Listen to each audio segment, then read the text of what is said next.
Лукашенко забараніў хлусіць, КДБ ладзіць новую хвалю звальненняў, а ў Мінску зносяць будынак, дзе быў штаб Бабарыкі. Вітаем, сябры, гэта наша Ніва, і зараз мы ўсё вам раскажам.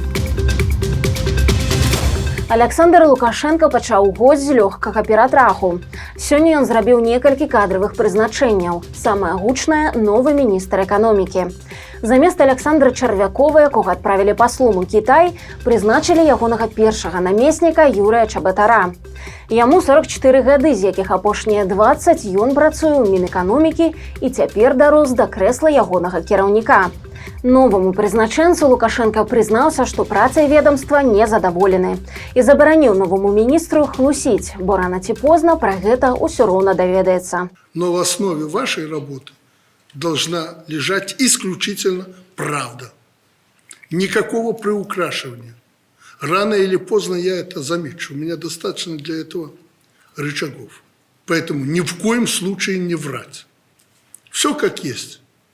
Потому что если вы неточную информацию, мягко говоря, будете предоставлять мне, значит, будет неправильное управленческое решение. Вы это лучше меня знаете, как экономист. Таксама ў размове з Чабатаром некалькі разоў былі згаданыя будучыя прэзідэнцкія выбары.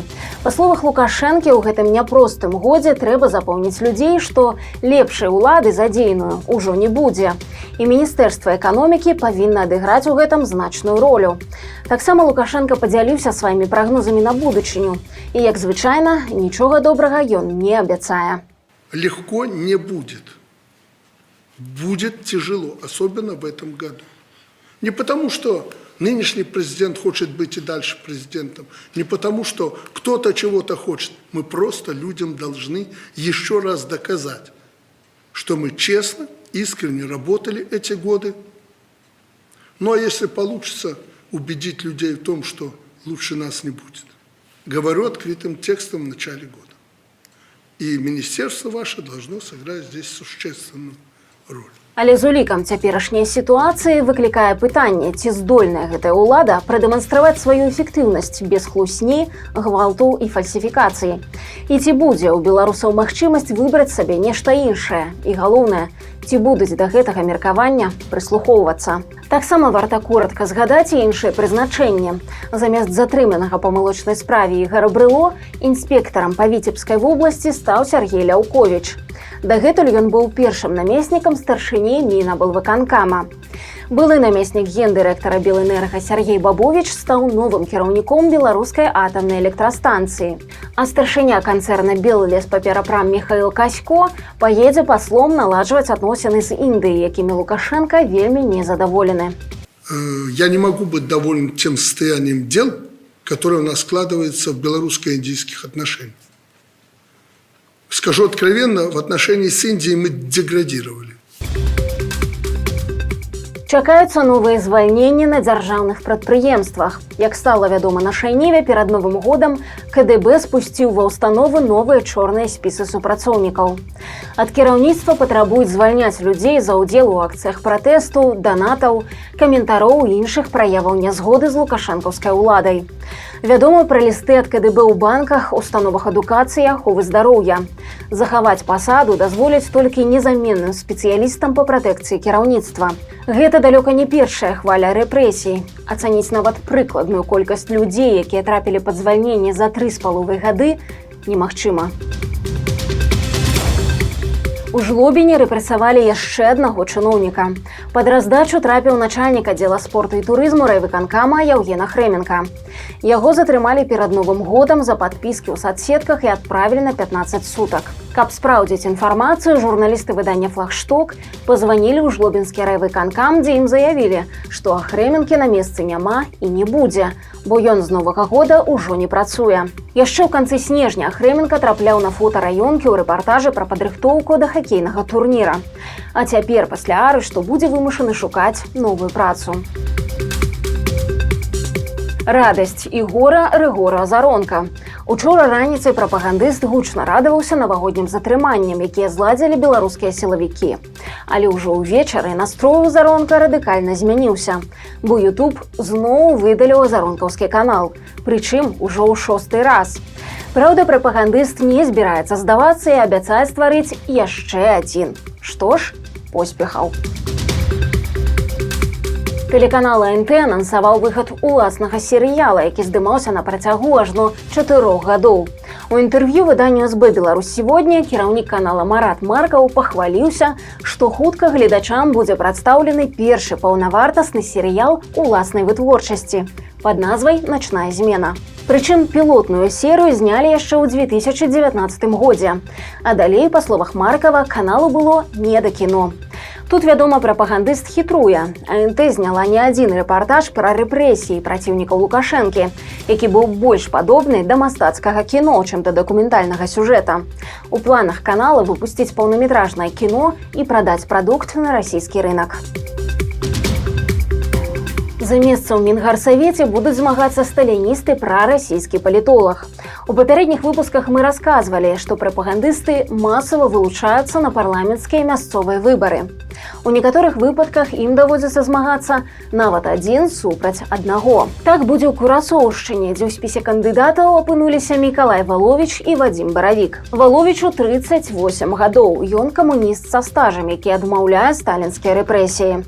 Ягоны былы кіраўнік Ігар Карпенка ў бытнасці міністрам адукацыі ўзяў яго ў сваё ведомства спецыялістам інфармацыйна-аналітычнага забеспячэння, дзе ён працуе і дагэтуль. У 2020 годзе за ухваленне празмернай жорсткасці сілавікоў Валовіча збілі суседзі. Сёння камуніст піша калонкі ў адыёзную мінскую праўду і выступае экспертам у іншых лукашэнкаўскіх СМІ. Ягоны супернік – 45-гадовы тэлеперсанаж Вадзім Баравік. Ён гатовы выказвацца на любую тэму і ператвараць любое шоу у балаган. Калі коратка апісаць ягонае амплуа, то гэта Гайдукевіч на мінімалках. Такі ж эксцэнтрычны і самаўпэўнены, але харызма ўсё ж паменей. Баравік прытрымліваецца прарасійскіх пазіцый, а ў 2020 годзе быў даверанай асобай Аляксандра Лукашэнкі. Будзе смешна, калі дэпутатам па Курасоўшчынскай акрузе ў выніку прызначаць трэцюю кандыдатку, дырэктарку мінскага гарадскога цэнтра алімпійскага рэзерву Таццяну Жылко. Урад загадаў буйному банку выдаваць ільготныя крэдыты на айчынныя тавары. Беларусбанк запусціў новы крэдыт «Народныя тавары». Яго будуць выдаваць на куплю мэблі, сантэхнікі, матацыклаў, мотаблокаў, бытавой тэхнікі і іншых тавараў.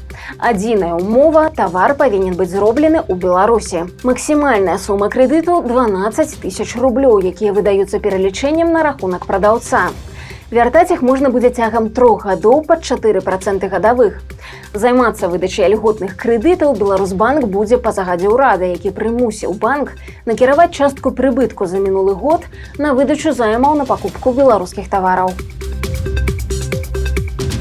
Пад Гроднам перакуліўся катафалк. Спецтранспарт стаў яшчэ адной ахвярай моцных снегападаў. Кіроўца мікрааўтобуса не даў рады кіраванню, машыну вылецела ў кювет і перакулілася. Сведкі паведамляюць, што катафалк быў пусты. У садсетках гарадзянцы моцна скардзяцца на слізкія дарогі. Для камунальнікаў стала вялікай нечаканасцю, што зімой можа выпасці снег, таму яны банальна не змаглі яго пачысціць. Усяго заўчора ў Гродзенскай вобласці зафіксавалі больш за 20 ДТЗ. У цэнтры Мінска пачалі знос былой мэблевай фабрыкі. На месцы будынка на рагу вуліц Максіма Богдановича і Веры Харужай пройдзе паўночная частка 3-й лініі метро.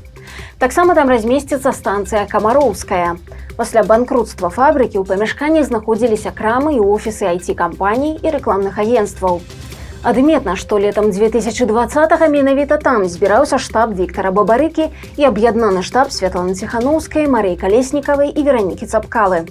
Пасля выбараў офісы на непрацяглы час заняў круглы стол Юрыя Васкрасенскага.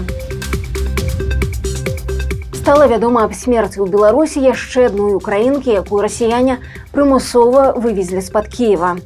96-гадовую жанчыну ў сакавіку 22 года эвакуявалі з Барадзянкі пад Кіевам у Беларусь.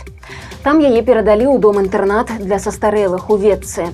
Па інфармацыі Радыё Свабоды, у чэрвені таго ж года яна памерла і была пахаваная на мясцовых могілках. Ва ўкраіне ў жанчыны застаўся толькі ўнук. Нагадаем, што ў снежні мінулага года стала вядома пра смерць 15-гадовай Арыны Яцюк, якую паранілі пры спробе эвакуявацца з-пад Кіева ў пачатку вайны. Цела ўкраінскай дзяўчынкі 1,5 года праляжала ў моргу Мазыра, пасля было вернутае на радзіму ў парадку абмену. Вы не поверите, але ў Санкт-Петербургу зноў гарэў беларускі аўтобус. На шчасце, пасажыраў у салоне не было, а кіроўца блакітнага МАЗа даў рады няштатнай сітуацыі пры дапамозе вогнетушыцеля. Сам аўтобус не пацярпеў. Беларускі транспарт гарыць у Расіі з зайздросным пастаянствам. Гэта становіцца прычынай разбіральніцтва, у якіх даводзіцца браць удзел нават Лукашэнку. Як разнастаяць панылую прэс-канферэнцыю? Недарэчнымі пытаннямі. У сераду прадстаўнікі сілавых ведомстваў справаздачыліся па тым, як яны забяспечылі парадак на Новы год. Сярод прысутных быў вядомы беларускі фрык-журналіст Герман Напольскі, які наведвае практычна ўсе падобныя мерапрыемствы і задае абсурдныя пытанні. На гэты раз ён прадставіўся карэспандэнтам еўразійскай праўды і звярнуўся да прадстаўніка Міністэрства ўнутраных спраў.